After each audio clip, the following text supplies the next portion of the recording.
सुनो, चाहे नमाज पढ़ दिल में दर्द और आँखों के बहते आंसू जब रब के सामने बहाए जाते हैं ना, तो अल्लाह उन आंसुओं की लाज रख लेता है।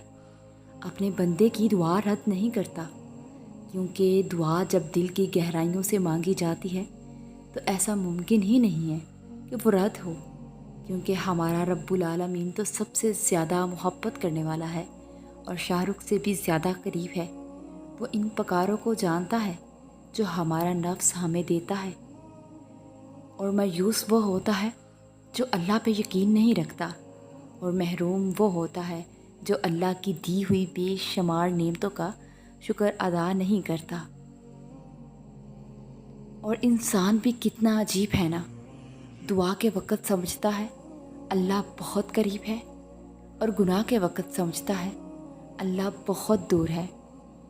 एक बात पर ईमान रखें, जो इंसान हमारे हक़ में बेहतर ना हो ना, अल्लाह उस इंसान को हमसे दूर कर देता है, और फिर सब कुछ खुदा के हवाले करके मुतमईन होते हैं, उदास नहीं।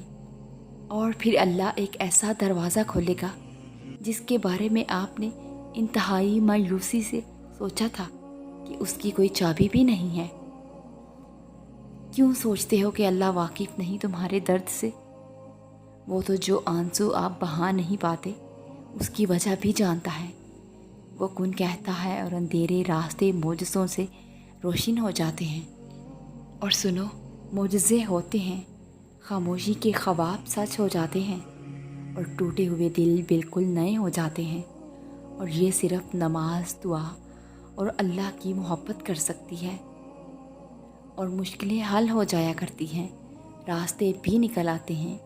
बस इंसान को ये यकीन, एतमाद और भरोसा होना चाहिए कि अल्लाह उसके साथ है। और फिर उम्मीदों के प्याले मेरे अल्लाह पाक के सिवा कौन भर सकता है। और देखो, गौर से सुनो, अल्लाह चाहे तो फ़ौरन अगले ही लम्हे आपकी दुआ कबूल कर ले, लेकिन क्या फिर देने वाली ज़ात का शुक्र अदा होगा? क्या मिलने वाली चीज़ की कदर होगी? नहीं ना, क्योंकि फ़ौरन सब कुछ सोच के मुताबिक हो जाए तो इंसान को मकसद हयात नहीं मिलेगा। उसे सिर्फ़ दुआओं की कबूलियत की जल्दी लगी रहेगी, ना रब की पहचान होगी, ना अपनी ज़ात की। दुआओं की कबूलियत में देर इंसान को बहुत कुछ सिखा देती है। ये देर ही इंसान को इंसान बनाती है और फिर मोमिन बनाती है। और सुनो, सूरह मरियम हमें सिखाती है कि सब्र करते करते अगर दिल बेकरार हो जाए, जैसे हज़रत हन्ना रज़ी अल्लाह ताला अन्हा का हो गया था, तो अल्लाह ताला से ये भी कह देना चाहिए कि या रब, मुझे तो सब्र गवारा था मगर दिल तड़प क्या है। और सूरत मरियम हमें ये सिखाती है कि किसी के पास अगर वो नेमतें मौजूद हैं जो आपको अपने लिए नामुमकिन लगती हैं, तो अल्लाह ताला से मांग लेना चाहिए, क्योंकि वो तो सब ही का रब है ना। जैसे हज़रत मरियम रज़ी अल्लाह ताला अन्हा के हुजरे में बेमौसमी फल देखकर ज़िक्रिया अलैहिस्सलाम ने अपने लिए बेमौसम की औलाद मांग ली, और ये नहीं सोचा कि उम्र बीत चुकी है, क्योंकि वो जानते थे कि मेरा रब क्या नहीं दे सकता। और सूरह मरियम बताती है कि दुआएं भी ज़िंदगी बदल सकती हैं। और फिर पता है, ये वक़्त आजमाइश का है।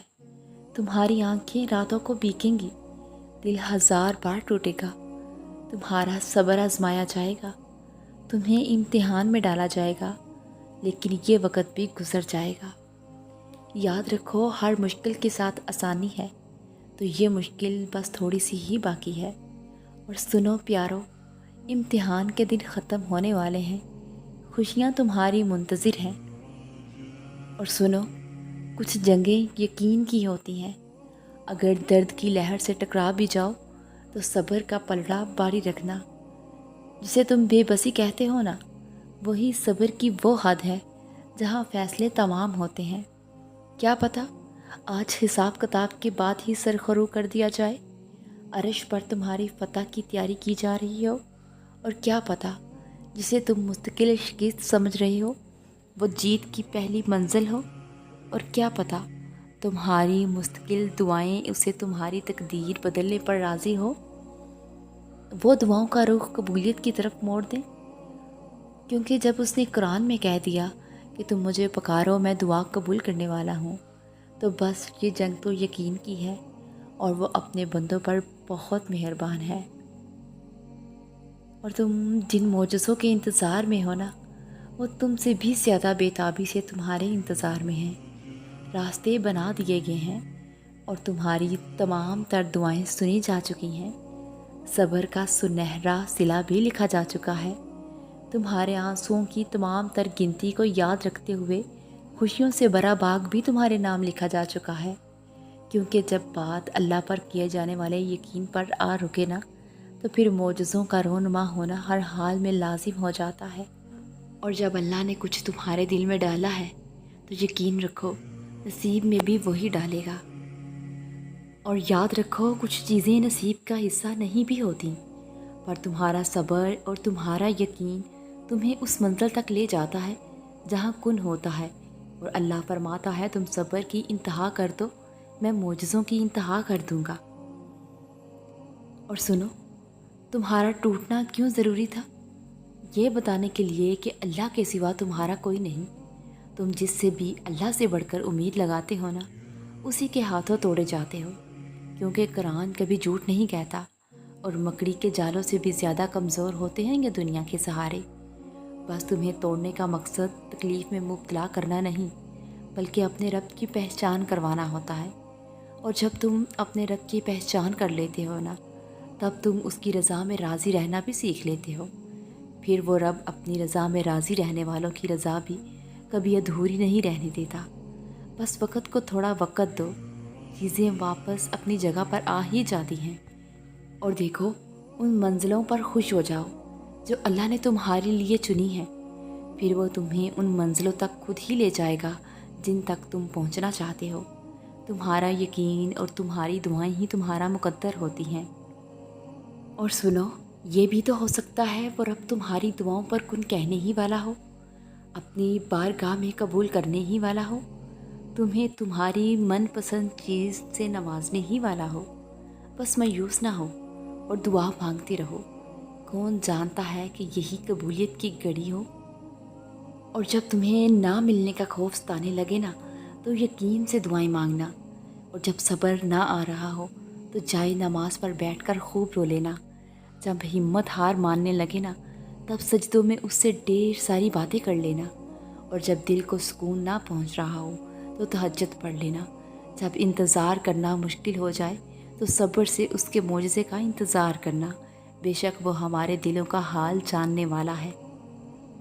اور جو تکلیفیں پہلے آئی تھیں، کیا وہ یاد ہے تمہیں؟ وہ کس نے مٹائی تھیں؟ اللہ نے نا۔ تو تم پریشان نہ ہوا کرو، اب بھی وہی تمہارے سارے غم دور کر دے گا، کہ تمہیں یاد بھی نہیں رہیں گے اپنے غم۔ اور تم کیا جانو کہ شاید تمہارے رب نے تمہارا مستقبل تمہاری دعاؤں سے رنگین بنایا ہو، اور یہ کھٹن راہیں ان قریب تمہیں وہاں لے جائیں گی جہاں تمہارے لیے وہ سب ہوگا جس کی تم نے تمنا کی تھی۔ اور سنو، سورہ یوسف مثال ہے کہ کچھ چیزیں لمحوں میں نہیں دی جاتی، وہ اکثر صدیوں کے لیے تمہارا حصہ لکھ دی جاتی ہیں۔ اللہ پاک فرماتے ہیں کہ سب کچھ چھوڑ کر اندھا اعتبار کر لو مجھ پر، یقین کرو میں اپنے وعدوں کا بڑا سچا ہوں۔